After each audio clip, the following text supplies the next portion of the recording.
Hey everybody, welcome to DailyDevClub, episode 7 for Thursday the 16th of May 2019. Today we're going to move back onto our Unity game project, Battle Shapes, that we started last week, and we're going to add an enemy in. So last week we got as far as having a player and player movement and rotation, and today we're going to add in an enemy sprite, give it some very basic AI to actually move around and chase the player around, make sure it's rotated to face the player, and then look at how we can set it up as a prefab so that we can spawn in more than one of them. So without further ado, let's get into the code.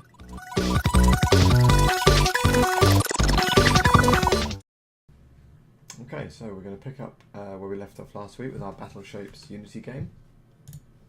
So this is where we got two header player character, represented by this little octagon, and you can move them around, you can rotate, with a sort of dual stick setup going, and then the character is restricted by the edges of the arena there. So I think a good next step would be to add some enemies in there that are going to sort of move around as well to populate the area. So to do that, we will start by adding a new sprite.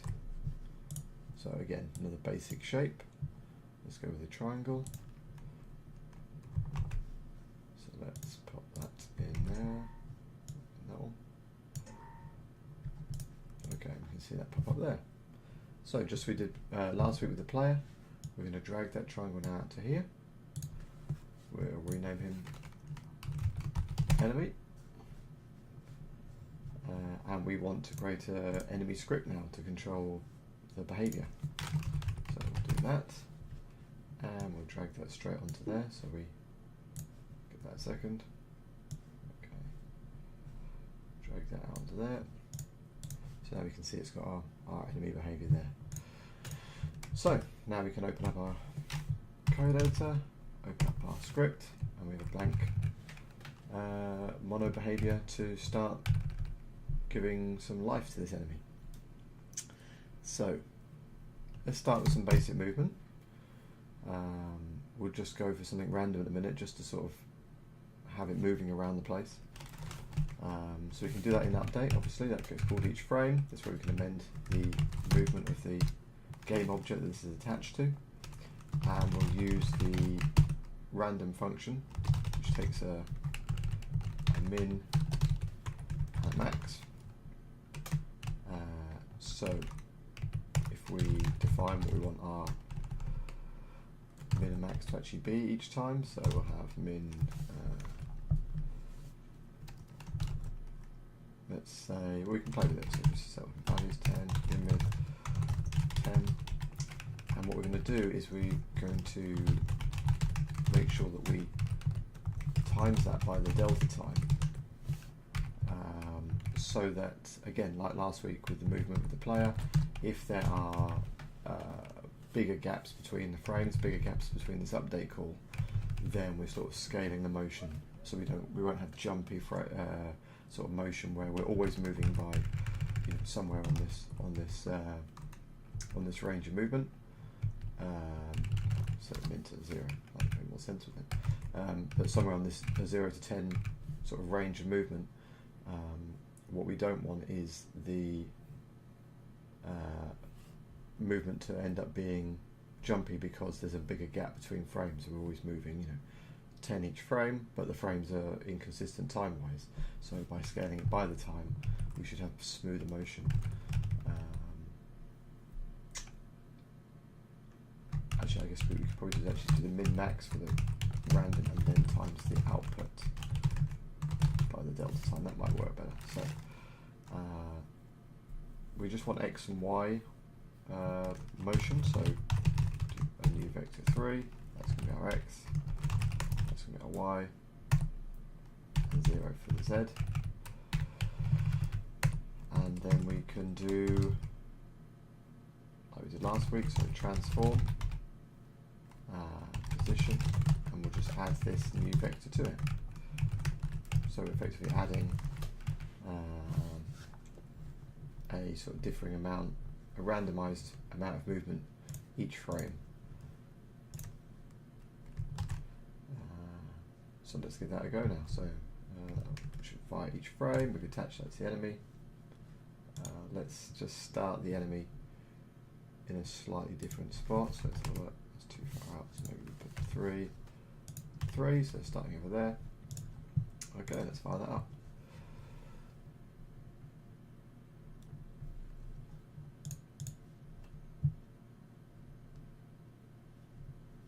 We can see the enemy character, they just took off, and we can see from the values here that it's shooting up diagonally. So that is because we don't have any minus values, we're just going between 0 and 10, so it's always adding sort of positive movement, both X and Y, so it's travelling that way. What we actually want is something like that now, so that we can end up with effectively going in either direction. Let's have a quick look.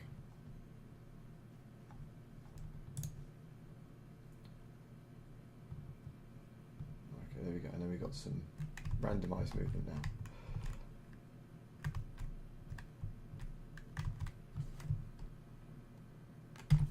So let's have a quick look here and see if playing around these values makes that a little bit different. So we'll try 1550.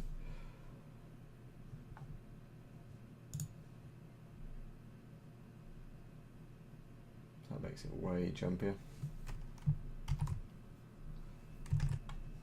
And if we make it say 5 and 5, let's have a quick look at that.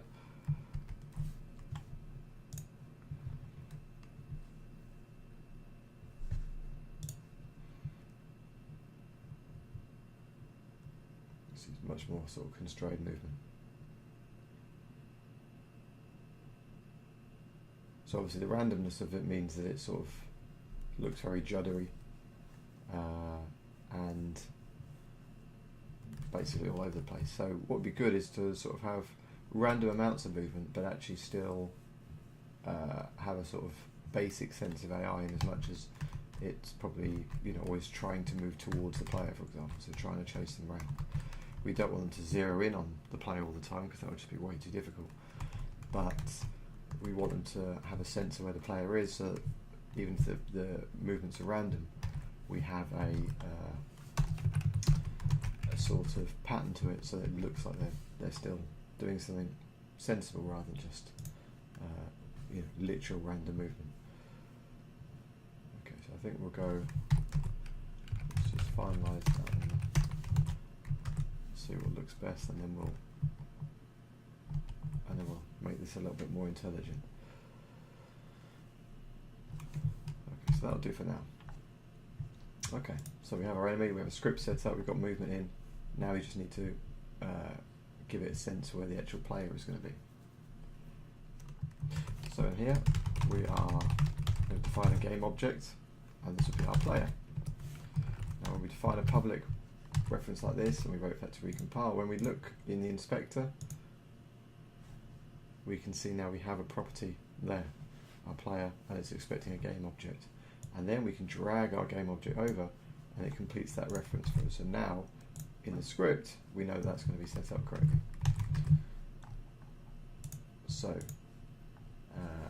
in here, we can access that with the player transform position, and that's going to be the player position. So, for example, we could do, if we did this, so we test it's working.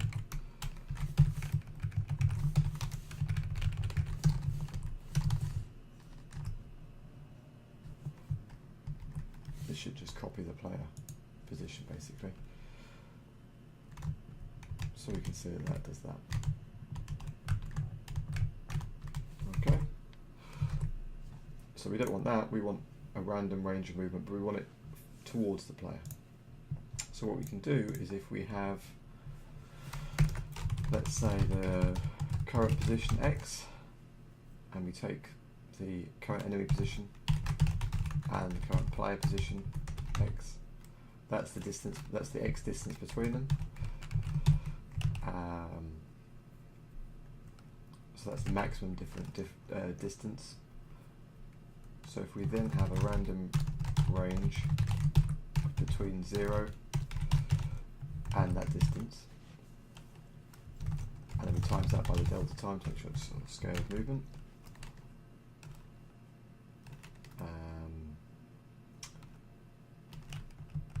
And then we do the same for y as well. So let's do that. Just see what that does for us.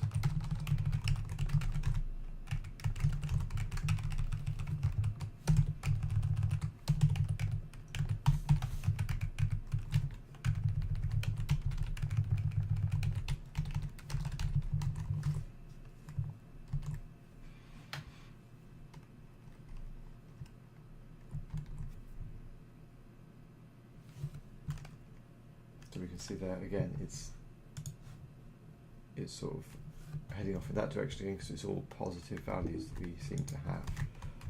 So let's log out these values.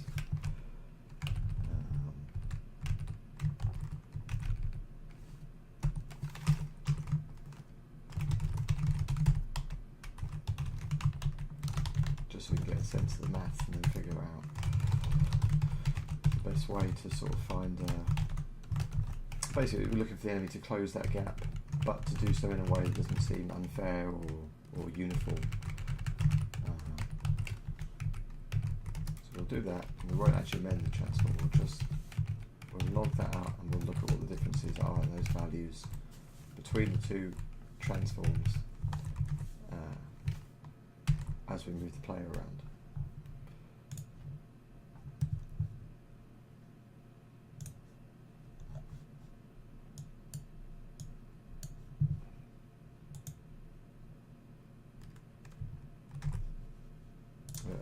It's randomizing, isn't it? We just want the raw detail for now.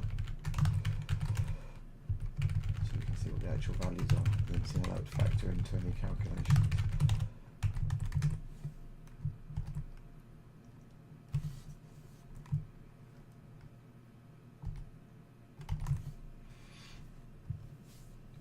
Okay, so starting at 3 because we set it as an offset positive 3 on x and y axes. So as we move now, we can see we're getting further away. Those values are further away, so there should be a bigger gap for it to close. And then if we go the other side of it, we have minus figures. So I wonder if it's as simple as just inverting the value we had. So in here, obviously, we had that, and actually making sure that so I've set a positive value, which meant it was always going that way. We invert it so it's closer to the player. That might work, just to see what then happens when we're on the other side of it. Okay, so yeah, that's actually pretty good. So it was as simple as that. So we were just simply, so before, without that minus value, it was almost acting like two magnets with the same poles because we were using the difference between them, but then we were adding it. So essentially, instead of going towards the other player, it was actually sort of pushing away from him. Which would be good, I guess, if you had a sort of Pac-Man style scenario where, you know, for part of the game the enemies are chasing you, but then there's some kind of power up and they're trying to run away. You could then flip it and they'd be running away from you. So that would be quite good. But in here, we're essentially then calculating the difference on the x and y axes between the player and the enemy, randomizing a range of anywhere each frame between 0 and the full movement towards the player, scaling obviously by the delta time for smoother movement. And then we're just inverting that so it's a negative number, so we're closing the gap because we're adding that to the enemy position and we want them to get closer to that player. So let's type this up a little bit. Yeah, let's just play around with this again, see how good this looks, see if we need to tweak any of the values.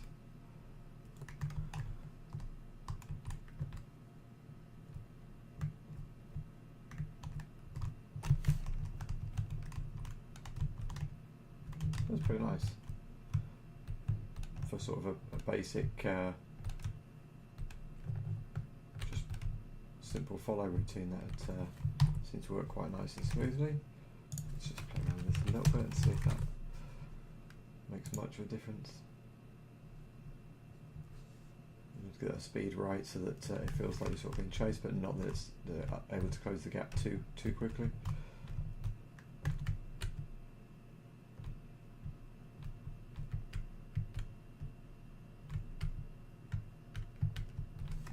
good. So one thing we should do, which we had in our player, was the late update, which just makes sure that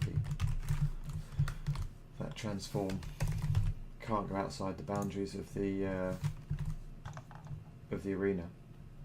So let's do the same thing here. Obviously it's less likely now we have that sort of follow routine in, but obviously if we start to do other things with the movement code, obviously there's a random element to it. We don't want that to be able to go outside the arena when our player can't. So let's just set that up.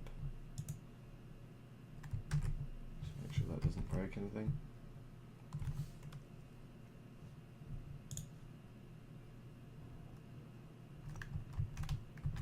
Okay, we can actually test that. So if we go back to adding positive values so that the enemy is actually running away from the player, they should be able to run away from the player, but they should be constrained by the arena, the same way the player is now.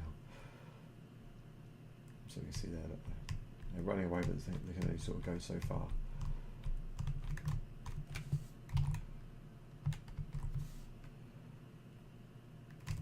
Should we beat them to it? Look, we can sort of scare them out across the arena,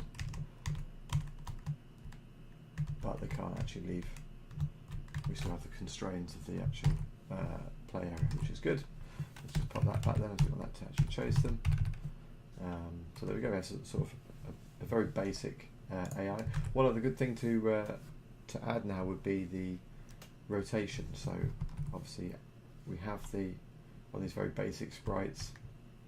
I have the white markers to indicate which way they're looking, but the enemy never turns to look.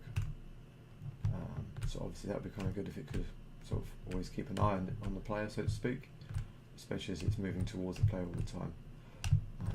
So let's have a look at the rotation now. So for the rotation we can use look at for the transform. And we already have a reference to the player, so we can just pop that in there. So the player's transform, I think. Let's try that and see if that works.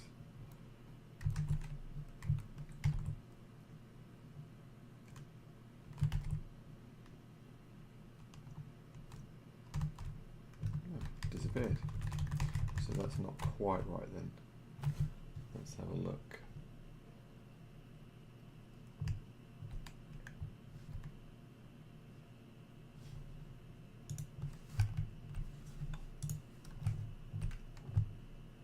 Okay. So it is amending the X and Y rotation, but of course, as we're doing top-down 2D, the actual rotation we want is on the Z-axis. X and Y rotation means it was going that way or that way, and essentially turning invisible, so to the top-down view, to the orthographic camera, Z-axis. So rather than using look at, we can calculate the angle of rotation ourselves. So we once again going to want to look at the difference between the two game objects. Call that direction, and then we can use that to calculate the actual angle. And there's a maths function for that called tan2, which is a calculation that uses the tan maths algorithm, and we need to pass it the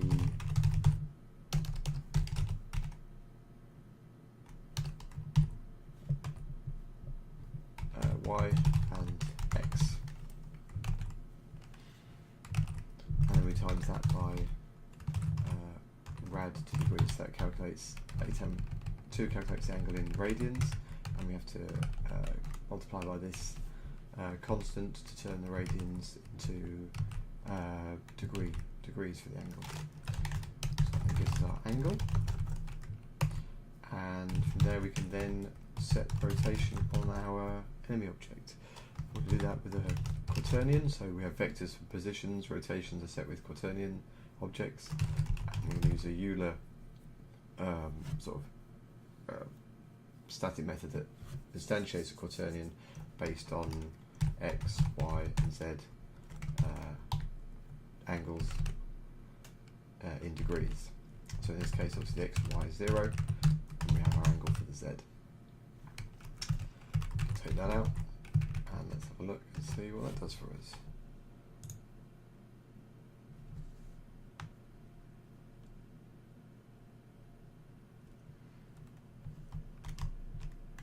So let's just take out the position so we can just make it a little bit easier to see.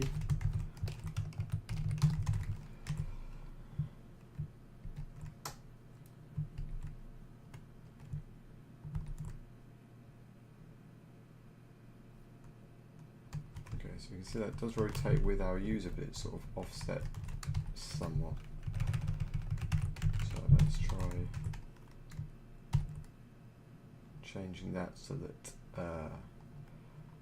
again, as with the position, we're actually using a negative angle, so it's sort of looking towards the player. Let's try that.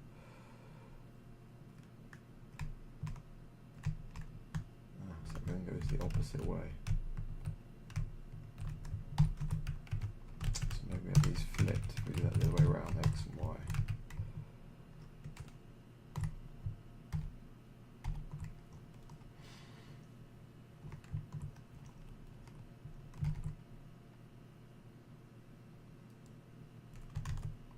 Okay, so that's better.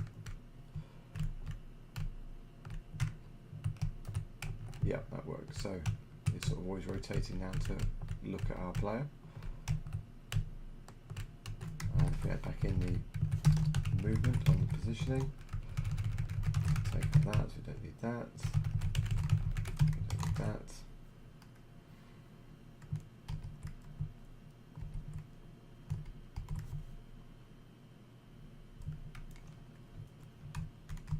There we go, we can see it actually looks like it's looking at the player as well as trying to move towards the player now, which is pretty cool. So it looks sort of semi-intelligent, even though there's actually nothing to it too much to that code. It's just a bit of movement and a bit of sort of small calculations based on the difference between the player and the enemy character. But that's enough for a sort of a simple sort of arena movement, and certainly means the player has to keep moving. But obviously it's not very fun with just one enemy, one-on-one, so we really want a way to have multiple different enemies. And the way we're going to do that is with prefabs. So we'll set that up now. Okay, so prefab is essentially an object like this that is sort of packaged, ready to go. So the game object with the different scripts attached that we might need with the various settings. And it's done in a way so that we can package it up, and it's not in our project hierarchy yet, but then we can store references to the prefab rather than the game object, and then instantiate new versions of the game object. So you can sort of think about it in terms of coding terms, that this is an object instance, and a prefab is a bit like a class.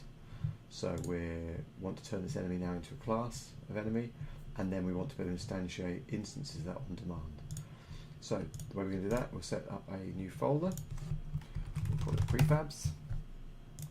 And once you've, these ways to do it is to set up an object how you want it, and then drag it back out of the hierarchy and into here, and that creates a prefab.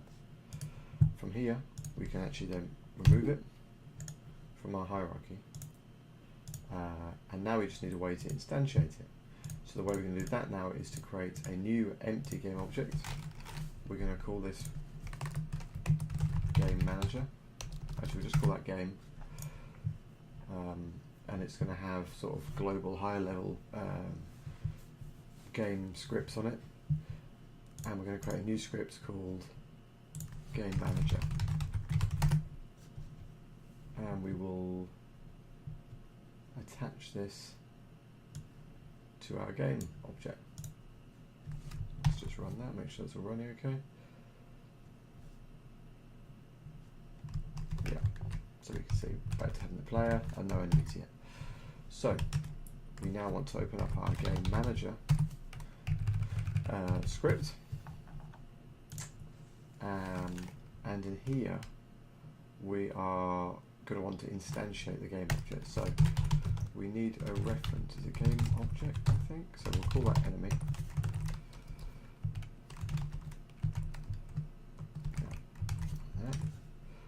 And we'll look on here. Can we drag prefabs into there? Let's have a look. Go back into our prefabs. Right. So we've set up a reference for it on our game manager, and we have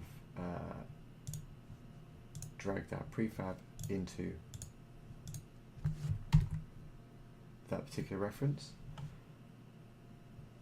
We didn't do anything yet, but now in here, so we'll do it in the start. So when the game first starts, we want to instantiate an enemy. So we can do instantiate. Instantiate or instantiate object. Let's have a quick look.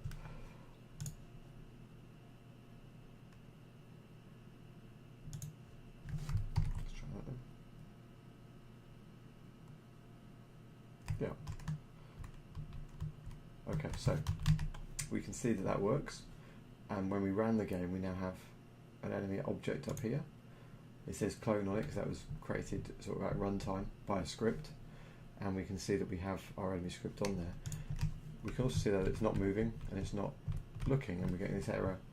The variable player of enemy has not been assigned. We look over here and it hasn't been assigned. Now if we do that at runtime, we just drop that into there, look, then it starts working.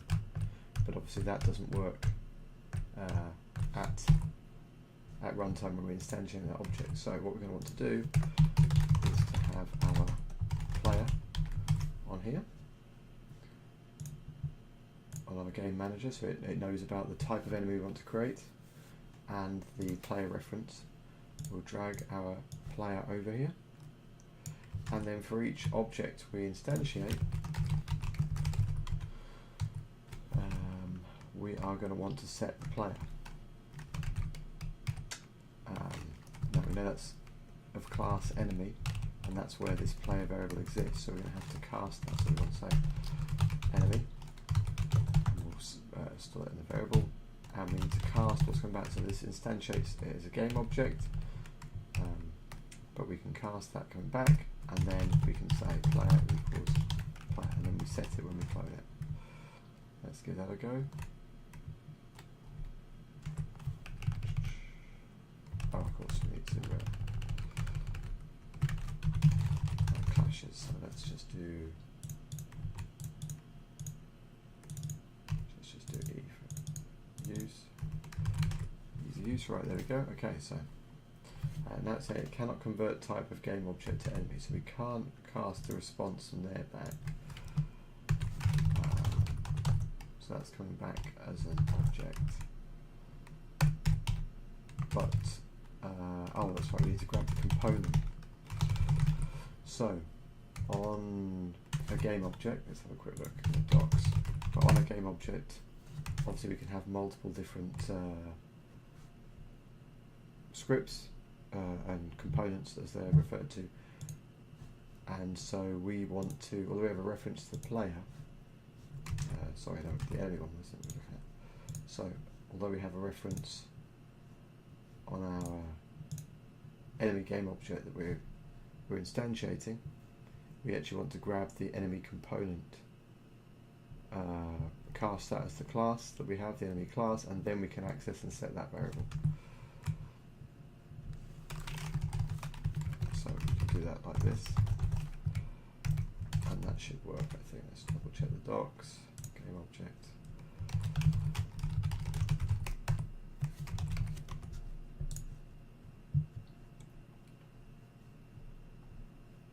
Yeah. So you can see I'm using the generic version. So generics in C# uses angle brackets and pass the type in like that. And that should work, hopefully. So let's give that a go.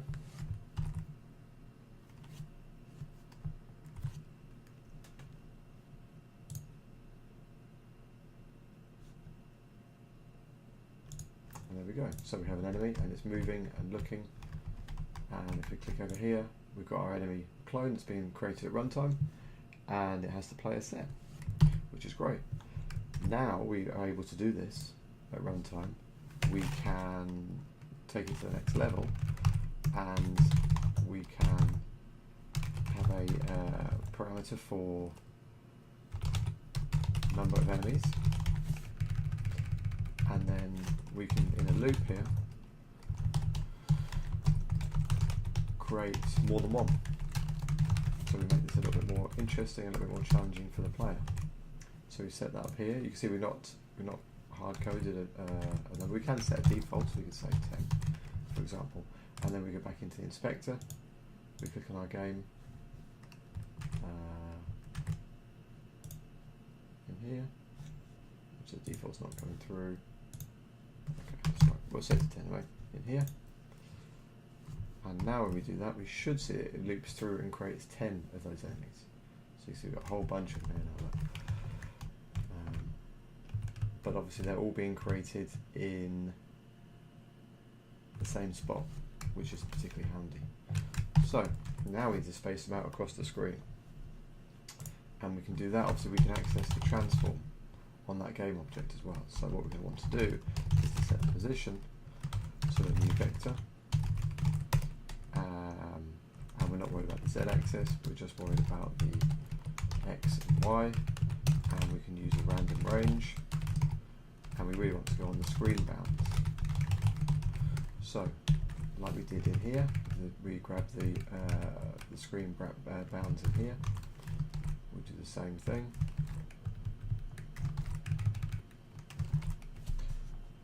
Grab those in variables up there.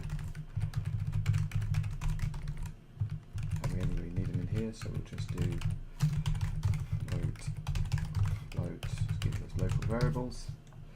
And so now we can do minus bounds x to plus bounds x, minus bounds y, plus bounds y. So that will now pick a random position based on the screen bounds for these different enemies. So quick look.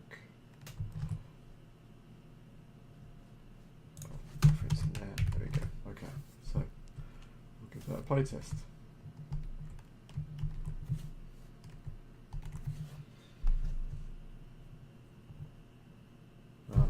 Now we have a whole bunch of different enemies coming from all over the place. Now obviously you can see they sort of eventually converge because they're all doing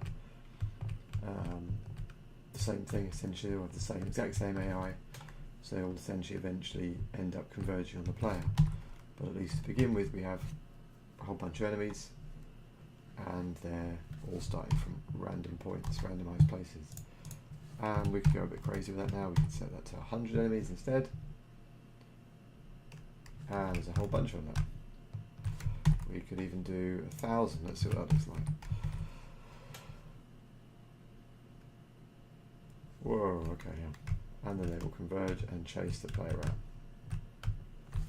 But we can see now how we are able to do things a little bit more dynamically with prefabs and creating objects at runtime, which makes it a little bit easier. And then obviously once we move on to actually shooting the enemies, they're obviously get destroyed and taken off the screen, but then we can have new ones spawn in and things like that. So yeah, that'll do us for today. We've added our enemy in with a different sprite. We've got some basic movement going in. We've made sure they can rotate to face the player. And then at the end we sort of set up a game manager object, made our enemy into a prefab and made it so we can spawn multiples of them. So it's coming together now. Next step will be to add in projectiles. So that'll be similar in terms of setting it up as a prefab, spawning those in when we hit the fire button. We then want the linear movement in the direction you're facing. And then we can start to look at cool stuff like collisions to be able to destroy the enemies that it hits. And once we do that with the collisions, we can also maybe look to see if we can't improve the movement for the enemy so that they use the colliders to try and not sort of converge. So essentially they won't all be able to occupy the same space, they'll sort of bounce off each other a little bit. So, and then from there we'll move on to probably scoring and things like that, and we'll actually have a basic mini game that's functional then. So we're going to continue on with this tomorrow in Friday's episode, but for today that'll do us. Hope you enjoyed the episode, and I look forward to seeing you back here tomorrow for another episode of Daily Dev Club. Peace out.